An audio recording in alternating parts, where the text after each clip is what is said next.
بسم الله الرحمن الرحيم. السلام عليكم ورحمة الله وبركاته.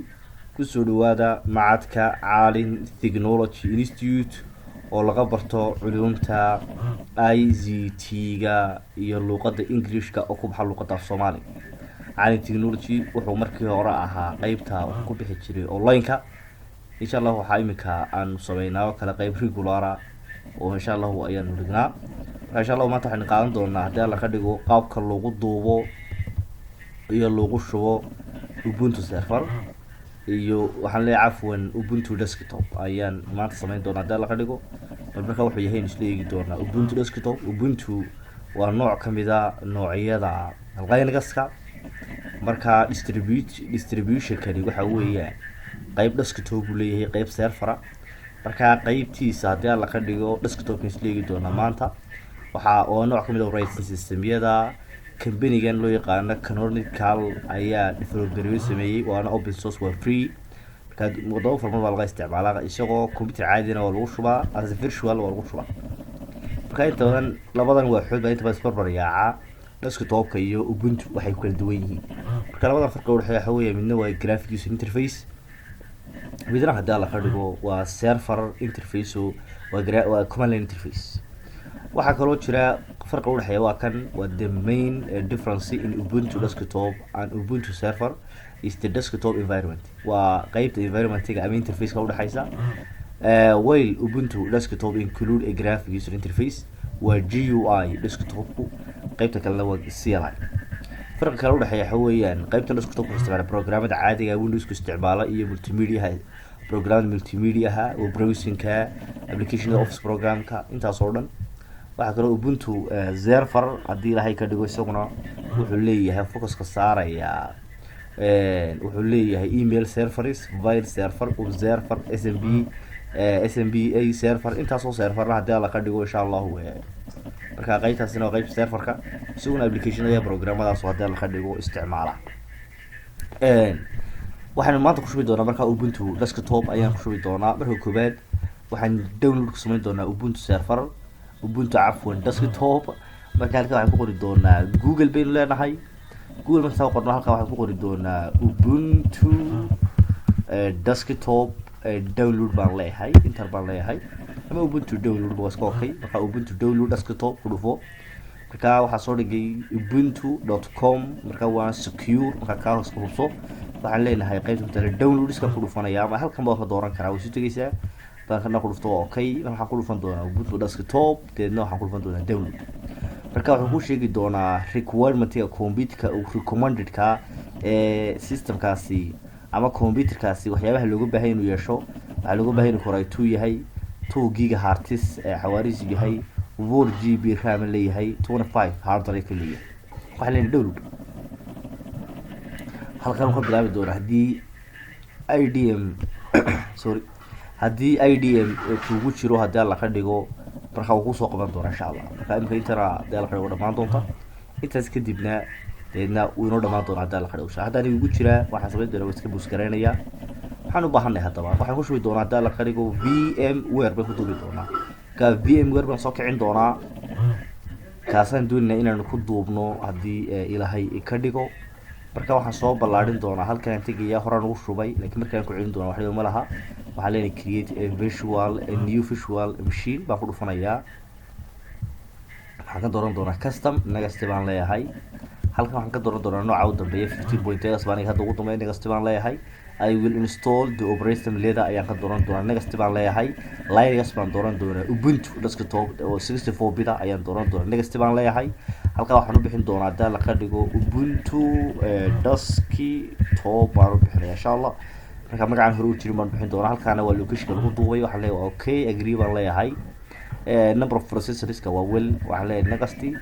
waxaan leenahay haddii la ka dhigo RAM-ka waa 2 enough weeyaan next baan leeyahay. hard network net baan u dhaafaya waayo barnaamijku wuxuu leeyahay protocol lagu magacaabo DHCP. marka DHCP-guna wuxuu sameeyaa haddii ilaahay ka dhigo inuu IP ku siiyo haddii la ka dhigo waxaan leeyahay next baan leeyahay. marka halkan waxaan ka dooran doonaa kaasaan u dhaafayaa document-ka. halkan waxaan ka dooran doonaa SCSI network baan leeyahay. waxaan ku dhufan doonaa create new visual machine disk baan ku dhufan doonaa. halkaa 20 gigabyte baan u jarayaa. Waxaan leenahay allocate gare, waxaan leenahay hal file folder ku kayd next baan leeyahay. vmdk waa astaantiisa iyo magaciisii. waxaan leenahay next ugu dambeyn waxaan leenahay finish. timer buu qaadan doonaa hadii la ka dhigo inta uu hard drive ka sameynayo. dabeedna markuu inta yaro dhamaato ayay isku soo noqon doonaa hadii ilaahay ka dhigo. okay wuu inoo dhamaaday. okay inta uu dhamaado hard drive ki sameeyo waxaan ku dhufan doonaa edit sign sidii ugu soo attach karayna. marka waxaan leenahay edit.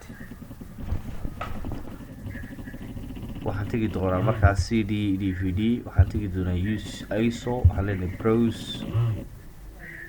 dabeedna aniga isadu hadda waxay ii taallaa baan filayaa. okay halkan ay ii taallaa insha allah. waxay ii taallaa halkan. alright so desktop ii taallaa. no dhowrkii taallaa. okay waa kan saan ku dejiyo weeyaan ku dhufanayaa. waxaan leenahay open. marka imka isadu waxaan tataa ku soo attach gariyay. waxaan leenahay okay. intaa kadib waxaan soo doonaa waa ran gareyn doonaa. run baan leeyahay ama power on baan ku dhufanayaa. okay baan daaqada iska leeyahay. marka daaqada koowaad bay isleegi doonaa soo baxaysa. markiiba taas way soo dheeraysaa. daaqada koowaad bay isleegi doonaa ku dabo yar raagi doonaa insha Allah. saa marka tiraahdo isaga iska qaadayo oo waad iska day kartaa. waanad ku dhufan kartaa hadii la ka dhigo try or install ubuntu desktop. marka ka u sareeyana ku dhufan kartaa haddaad deysana isaga hadii la ka dhigo isu diri doona insha Allah. marka inta rumaan leeyahay browserkan gudaha geliyo. waxaan leeyahay ku dhufo enter. marka waa ka marka in yaro time ayuu insha Allah u qaadan doonaa. dabeedna uu soo kici doonaa insha Allah. wax yar xogaa bay sugi doonaa ilaa 2 minutes uu sugi doonaa insha Allah. dabeedna inta kadib uu soo kacay insha Allah. marka ubuntu yar hadii la ka dhigo culus yahay.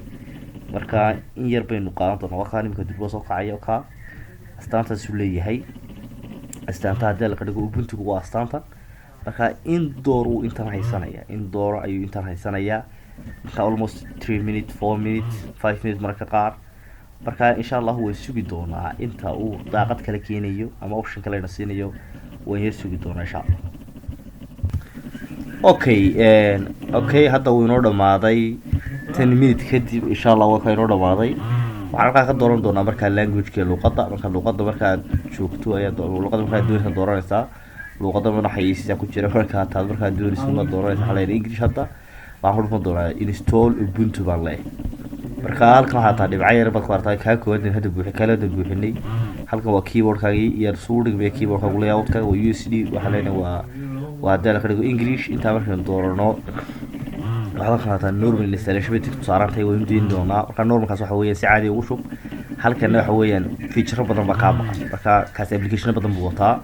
kana waxa weeyaan qaybta download-ka hadii la ka dhigo update-ka heshid oo last version bad hadhow inta qorno sudo apt update baynu last version insha Allah heli doonaa. waxa la continue inta markaan soo raafo waxaa dhibci marba qayba si buuxinaysa. marka dhibcaha waxa loo baahan yahay marka la store gareeyo dhammaantood inaynu wada buuxino ayaa hadii la ka dhigo loo baahan yahay. marka kadib uu buudeedna bilaabi doonaa hadii la hay ka dhigo waxa loo magacaabay installation-ku. marka kale halkani tabka yar ama daaqada iyo taybay qaadan doontaa oo ay soo saari doontaa insha Allah. wixii lagu magacaabayay hadii la ka dhigo halka waxa ku sii xiga meesha aad joogtay iyo user-ki iyo hawlahaas hadii la ka dhigo ku xiga. marka hadii la ka dhigo wax yar bay sugi doonaa inta uu step-kan iyo option kale la siinayo. hadii la ka dhigo option kale ayaynu ka rajayn doonaa insha Allah. marka interface-kiisii dambuustii sameeyay oo ka fadhiidka uu sii qoray.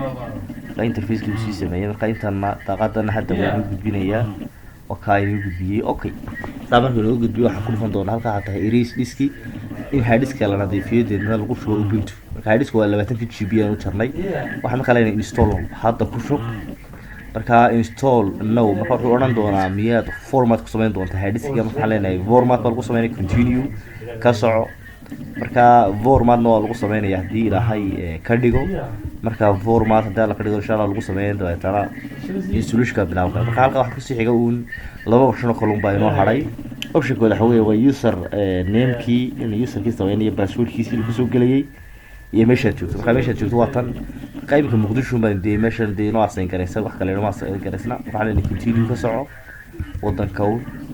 marka markaynu qeybtaa haddii laga dhigo dhamayno meesha aynu joogno dhamaynana userkii baynu samayn doonaa iyo passwordkiisii marka isagunbaa haddii laga dhigo hadhow toole root noqonayo sudo ayaa loo isticmaali doonaa komaankii qoladii koley ardaygiis hore usoo dhigtay lenaga isku fahmaya marka in yar oo tayma ayaynu sugi doonaa marka userkayga hadda samayn doona waxaan leenahay tusaalaan caalin info baan ku dhufan doonaa tusaale caalin info usernamekayga ka passwordkiisana waa maasha allah waa password yar oo xayeysiisa oo cusla oo password 1 ilaa haddii laga dhigo 5 ilaa waxaan ka dhigaya salaan qoyb oo kale inta aan fasalno wax way automatically markasta ha noqdo marka waxa fiican baa ku weydiiyo aad wanaagsan waxaan leeyahay continue marka insha Allah waxaan continue ku sameeynay halkan ay qodobadii buuxsamay hadda waxa loo sameyn doonaa in lagu koobiyeeyo haddii laga dhigo hadhow toole more steps buu maraya waxa koobi file baa arka maraya halkaas way bedeli doontaa waxay qaadan doontaa almost 30 minutes way qaadan doontaa 30 minutes kadib insha Allah waxaan isku noqon doonaa haddii ilaahay ka dhigo saas institutionka ku dhamaaday laakiin waxaan doonayaa inaan citiskiisa iyo interfacekiisa si barano insha Allah marka waxaan isku soo noqon doonaa haddii ilaahay ka dhigo intaas markay dhamaato ayaan isku soo noqon doonaa insha Allah haddii ilaahay ka dhigo waa ka inoo dhamaaday institutionkii ka wuxuu qaatay almost 50 minutes buu qaatay 50 daqiiqo waxaan soo diri doonaa restart baan u dirayaa waxaan leenahay restart garee marka restart markuu systemkeenu insha Allah uu restart gareysmo ee dib soo kaco si fiican baynu u dhigi doonaa uu dhameystiray haddii la qalo insha Allah marka uu sugi doonaa intuu soo kacay haddii ilaahay ka dhigo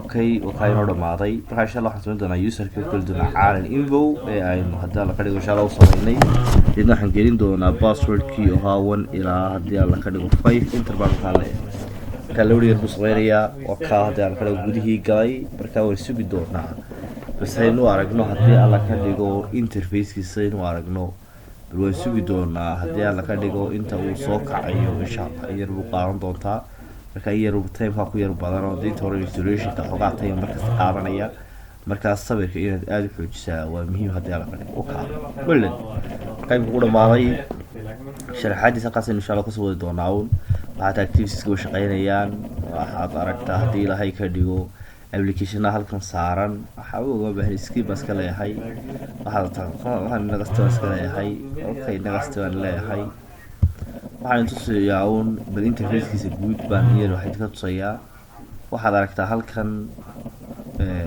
waxaad aragtaa bartatan applicationska favorite-ka ee halkan soo dhigma tan halkan bartan ku dhufano inta talaabada calculator-ka hadda inta wada isticmaalo waxay ku soo karnaa favorite ku tahay bartan iman doona marka insha Allah halkan waxa taa menu-ga ku jira xogaa logi iyo hadda ka power off-ki iyo settings-ki iyo wararka laga xirmayay halka insha Allah next video waxaan ku doonaa waad mahadsantihiin والسلام عليكم ورحمة الله وبركاته